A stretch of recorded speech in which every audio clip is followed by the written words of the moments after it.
Olá, estamos iniciando mais um programa Espiritismo Reflexões, programa apresentado pelo nosso companheiro, Dr. Francisco Aranda Gabilan.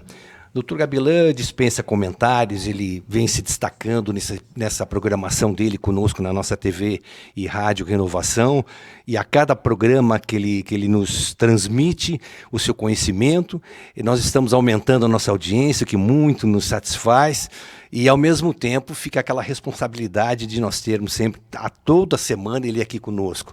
E no programa dessa semana ele fala sobre um tema extremamente importante, e principalmente nesses dias difíceis, esses dias que nós estamos vivendo aí já a quarta onda da pandemia da Covid-19, estamos vivendo aí os reflexos da invasão da Rússia na Ucrânia, que nessa semana completaram-se já 100 dias de invasão em território ucraniano, trazendo aí um reflexo muito grande em toda a economia mundial, principalmente na questão alimentar. O custo dos alimentos estão aumentando não apenas no Brasil, mas no mundo todo. A iminência de nós termos safras menores daqui para diante, isso já vem ocorrendo e vai acontecer aqui no Brasil também. Então, o tema que o Dr. Gabilan nos traz, fé, ele faz com que a gente possa efetivamente fazer uma reflexão muito grande sobre esse tema, sobre a importância da fé, como a fé pode mudar as nossas vidas, como a fé pode tornar a nossa relação com os nossos irmãos, com os nossos familiares, nossos colegas de trabalho, enfim, com toda a comunidade nós podemos ter uma relação muito melhor se nós praticarmos a fé. E não adianta apenas ter conhecimento dela, ela tem que ser praticada. Então a gente fica já na expectativa de ouvir o que o Dr. Gabilan tem para falar sobre a questão da fé. Nós voltamos na próxima semana com outro programa inédito, dirigido pelo Dr. Francisco Gabilan, sobre espiritismo e reflexões. Muito obrigado pelo seu prestígio, uma honra muito grande tê-lo conosco aqui como nosso ouvinte na Rádio Renovação e como nosso telespectador na nossa TV Renovação. Muito obrigado e até a próxima semana.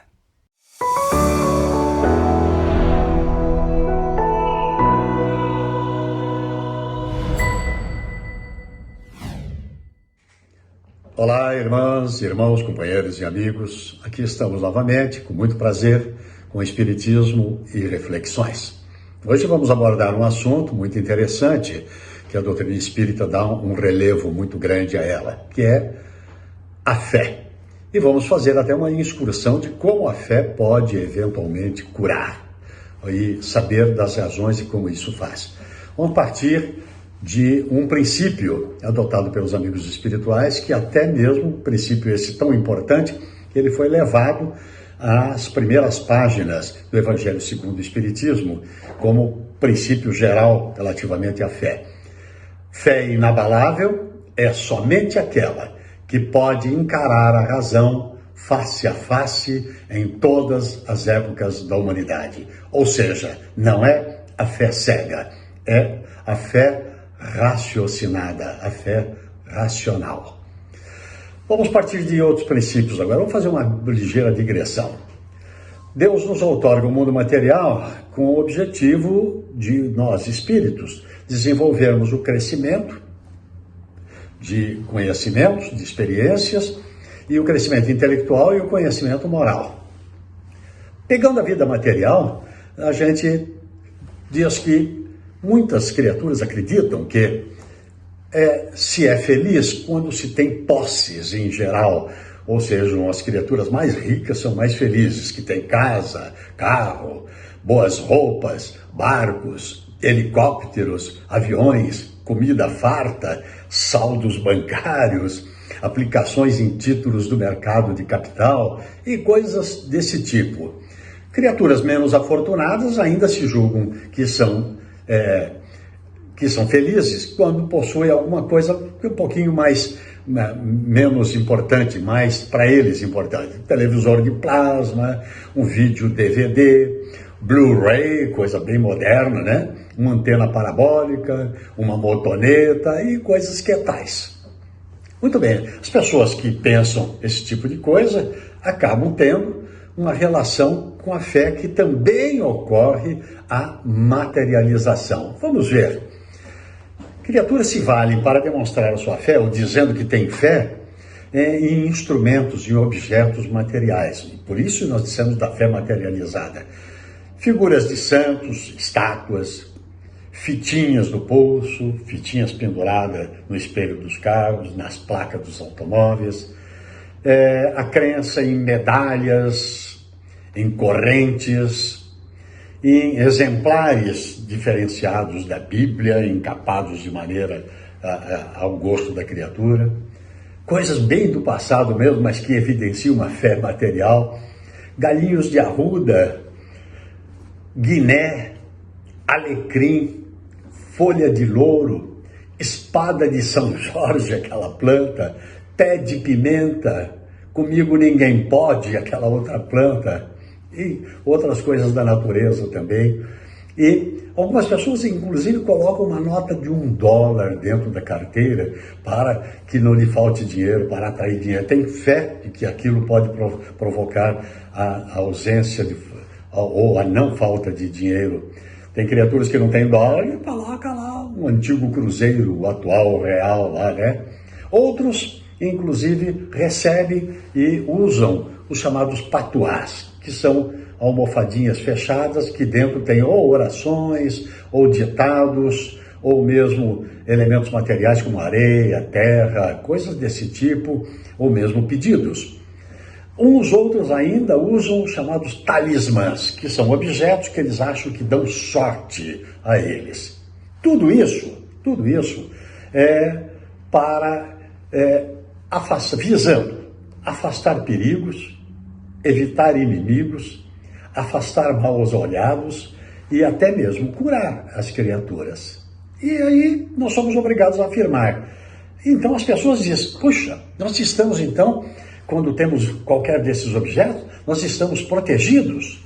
Então a gente já pode cometer algumas infrações, como atravessar faróis, a faixa de pedestre, beber e dirigir, e andar em velocidades extraordinárias. Ou seja, nós estaremos protegidos de não sofrer qualquer acidentes nessa circunstância. E outras pessoas, então, que colocam em risco a vida e sem treino vão voar de parapentes, pular de bungee jumps, essas coisas modernas aí que a meninada usa, fazer rapel, rafting, paraglider, etc., porque estaremos achando que estamos protegidos. Isso se chama, na verdade, fé passiva. Não é verdadeiramente uma fé, mas é uma atitude passiva. Ou seja, as pessoas que assim pensam, que estão protegidas por esses objetos materiais, querem um milagre, alguma coisa de mágico, sem nenhuma compreensão, como se fosse um prêmio que o alto poderia estar dando às criaturas. Entretanto, esta fé, na verdade, não pode ser levada a sério, porque se espera um milagre, a gente tem que, lastimavelmente, dizer que o milagre, segundo o conceito de que ele é revogação da lei da natureza, então ele não existe, porque a lei da natureza é irrevogável, ela é imutável, eterna, perfeita. Portanto, milagre não existe, não adianta esperar um milagre. A fé consiste numa conquista. Ela exige entendimento, esforço, vontade, ação da criatura. O alicerce da fé importa na confiança, na perseverança e na sinceridade. Que confiança? A confiança que alija, que expulsa a dúvida e a incerteza. Ela alija, ela tira a dúvida e dá uma certeza da possibilidade de obter o objetivo que nós estamos buscando. A perseverança é que ela pode vencer os obstáculos. Portanto, a perseverança é uma ação da própria criatura que vai vencer os obstáculos com a racionalidade, com a razão. E, sobretudo, ela tem que ter a sinceridade de propósitos. Ela deve visar objetivos úteis e necessários. Tem que ser sincero o propósito de obter alguma coisa através da fé.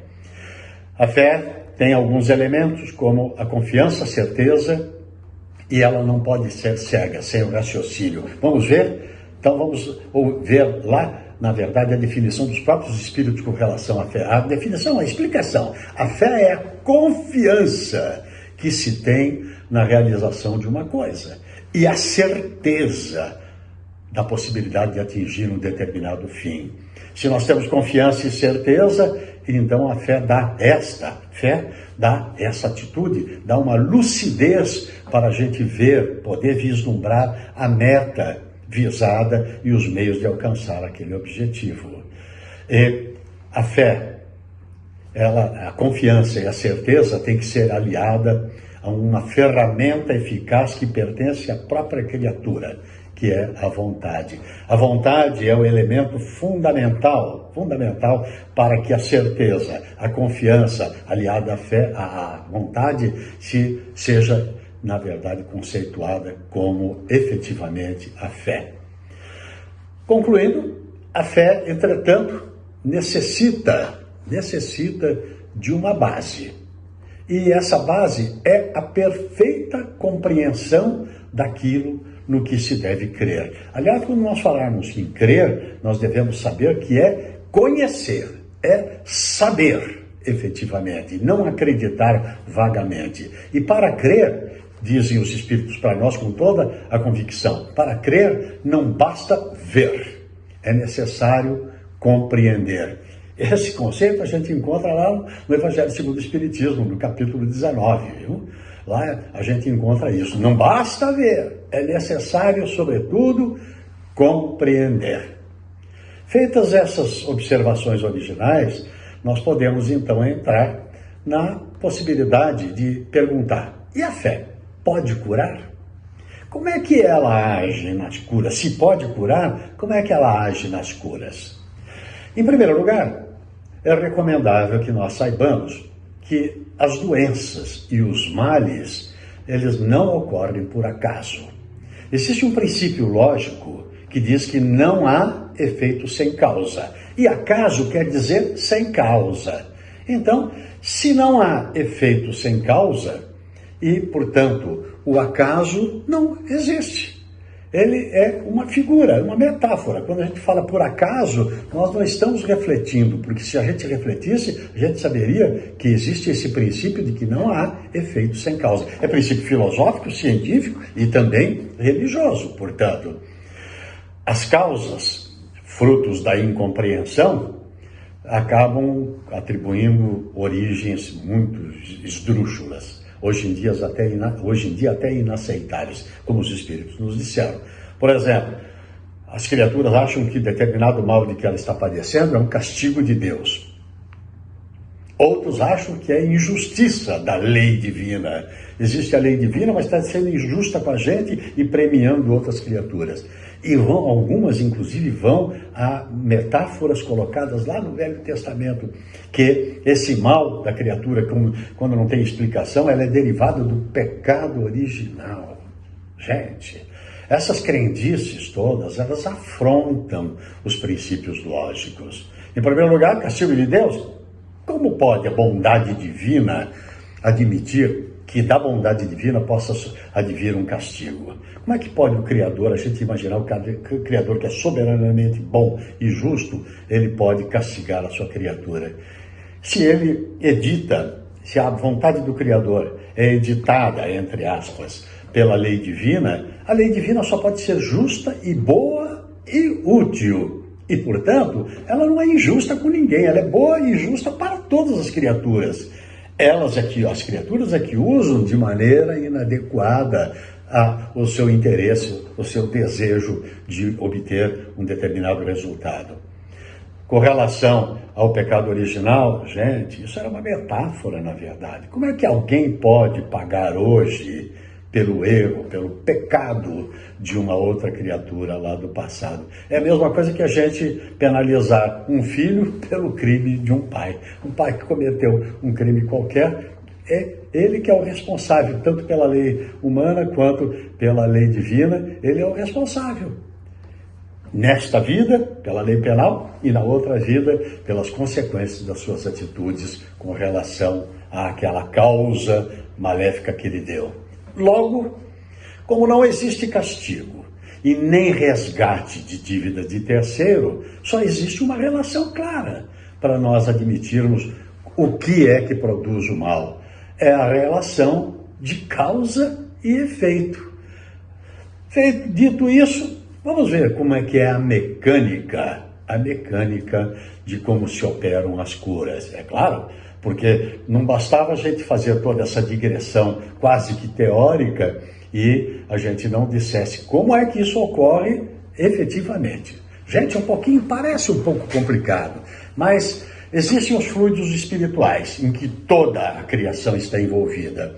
E, através do pensamento, que é energia viva, e da vontade, que é o desejo de realizar alguma coisa, nós espíritos conseguimos imprimir a esses fluidos direção, aglomeramos os fluidos, combinamos os fluidos, dispersamos os fluidos, organizando, alterando as propriedades desses fluidos. E, com isso, nós temos a certeza de que, sendo espíritos encarnados, ao nós exercitarmos a fé, ela sendo sincera, tendo confiança, certeza e vontade, sincera com relação aos propósitos lícitos de obter o resultado. Confiança nas próprias forças e nas forças fluídicas que nós estamos movimentando. A certeza dentro das possibilidades da lei, estamos repetindo. E a vontade de obter o resultado, nós estamos exercitando a fé e, portanto, movimentando esses fluidos, no sentido de eles poderem ser captados pelos espíritos e nos auxiliares. E daí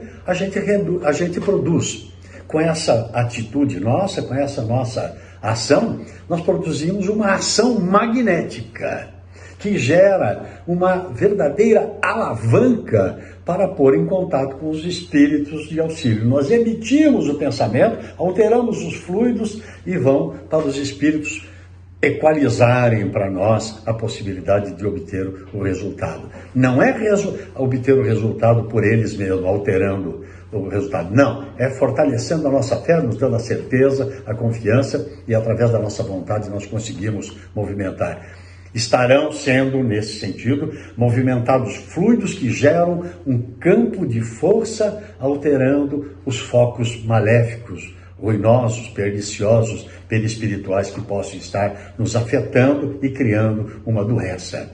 Ou seja, isso vai pelo perispírito fluir para o corpo físico e, portanto, aplacar o mal. Quando não curar efetivamente, pelo menos minimiza os efeitos todos.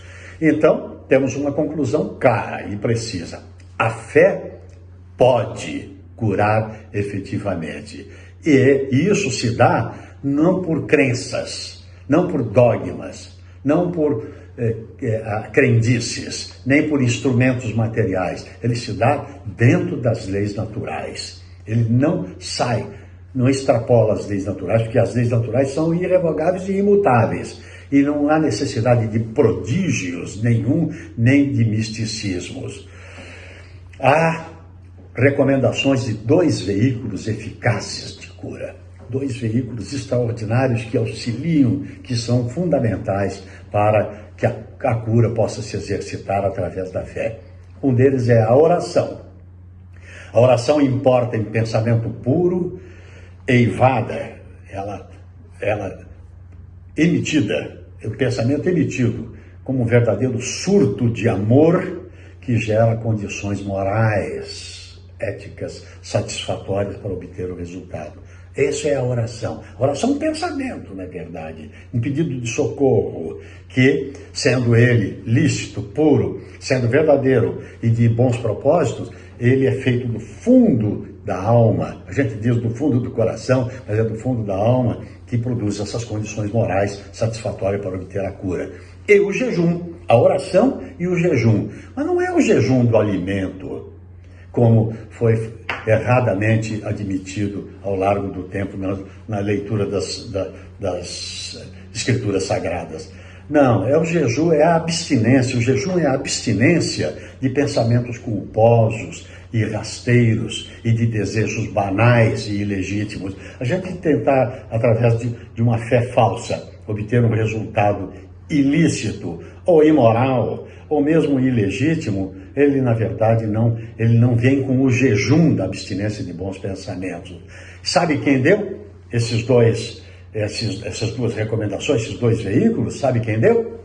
É quem sabe do assunto, é quem efetivamente atende aos nossos socorros. Foi Jesus. Não é Jesus dogmático, não é Jesus pregado na parede, Jesus de espinhos, não. É o Jesus sábio de alma, médico de alma, verdadeiro psicólogo da criatura humana para fazer desenvolver a evolução moral interior.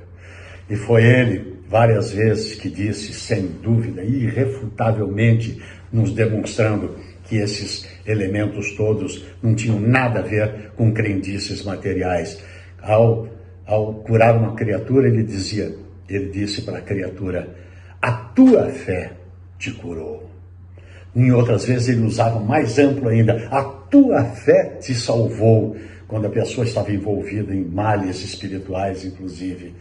E quando reclamados pelos próprios seguidores de que não haviam conseguido curar outra criatura, ele dizia: é que a fé de vocês, se tivesse ela o tamanho de um grão de mostarda, ele poderia até remover montanhas. Ou seja, era uma metáfora que Jesus usou, dizendo um mínimo desejo de confiança, de certeza e de vontade e de amor e de tentativa de curar efetivamente, poderia efetivamente curar.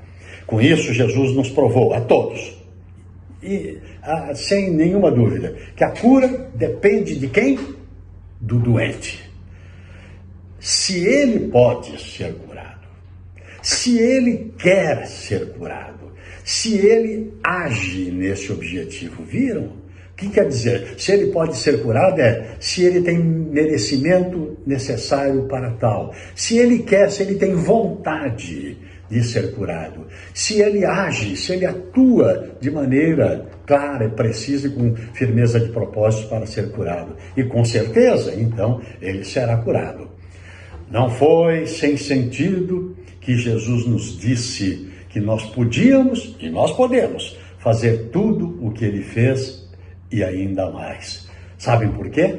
Porque ele nos disse: porque vós sois deuses e podereis fazer o que eu faço e muito mais.